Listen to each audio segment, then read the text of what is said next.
Hello, everyone, and welcome to the conclusion of the G24 book review for this month's book. We've been reading The Four Seasons of Marriage by Gary Chapman. My name is Joseph. And I am Anu. Welcome. Today, what we are basically doing in this clip is to tie it all together. But first and foremost, we thought to also give a shout out to our single brothers and sisters that are on the group. The book is not intended to make anybody feel left out. It's for all of us. And so whether you are single in the sense that you are yet to be married, this is good material and resource to stop for such a time as when eventually you enter into those seasons. You can see this as a sort of incubating phase, and all the knowledge you could get would be absolutely helpful for when you eventually get into the journey. And for those who have been there, out of it, and looking forward to get back in again, this is helpful knowledge for us to ensure that we don't repeat the cycles of the past. And on that note, I would invite Arno to set the ball rolling. Okay. Just want to say thank you to the Moyeles and the Adebayos that have done part 1 and part 2. So part 3 is just about setting a plan in motion on what's needed in your marriage or in your relationship or as singles, or what you hope to see when you get married. So if you remember, the Moyeles told us about the 4 seasons of marriage. And then the Adebayos told us about the 7 strategies on how to manage this season so that they get the full benefits of them. Yeah. For some of us, the book's title might be misleading. Like, what are they talking about? 4 seasons of marriage. So what? I don't even know what season I am. It might not tally. But the beautiful thing that the author has done is in each of the seasons, like say, for example, winter, it will tell us about the attitude that will help us to know the emotions. No, sorry, the emotions, the attitude, and the actions to take to battle the emotions. So, for example, for people in winter, you might see yourself being cold to your husband. You don't want him to touch you. You don't want, like, everything he does is just wrong. You're complaining, you're bitter. So the emotion is the coldness. The attitude is how you react to him.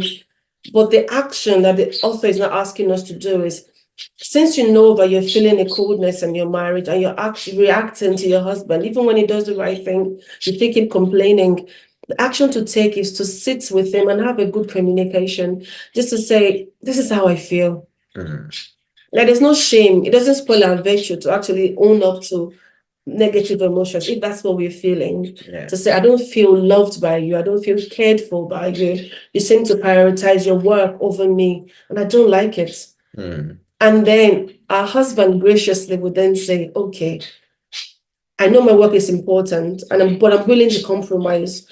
I can meet you in the middle. And then both of you would work it out. And after the conversation, you might find him going back to the same tendency. It's just on our part to graciously tell him again, sweetheart, that thing is happening again. You're triggering that emotions. And then he will take, hopefully, it will take dressing and then address what should be addressed. So this part 3 is just telling us to make a plan. So if, for example, in your marriage, your weakest point is remembering past failures, you would just set a plan to say, this is what I want to address when I'm hurt by my husband or my wife.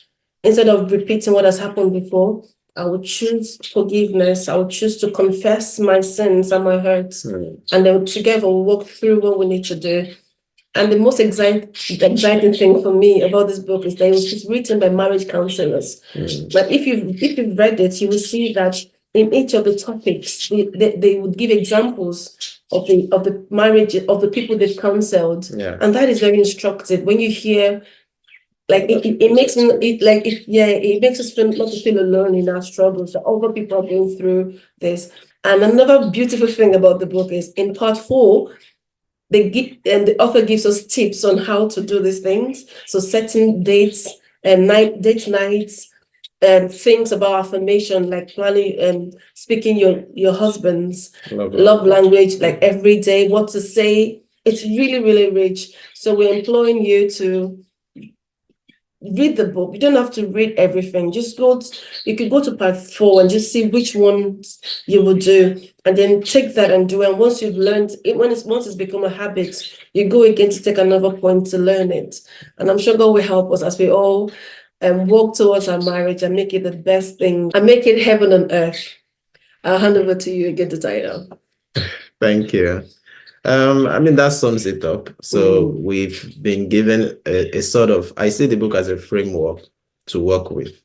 And it's a reference point in the sense that, or a reference material in the sense that we will always be in one of those 4 seasons. And I think one of the emphasis that the authors do make is for us to recognize what season we are in part-time, and then what are the kind of actions that we can take in that season, either to sustain it, develop it, improve it, or to move out of that season if you're in winter, for example, and come back into spring or into summer, as the case may be.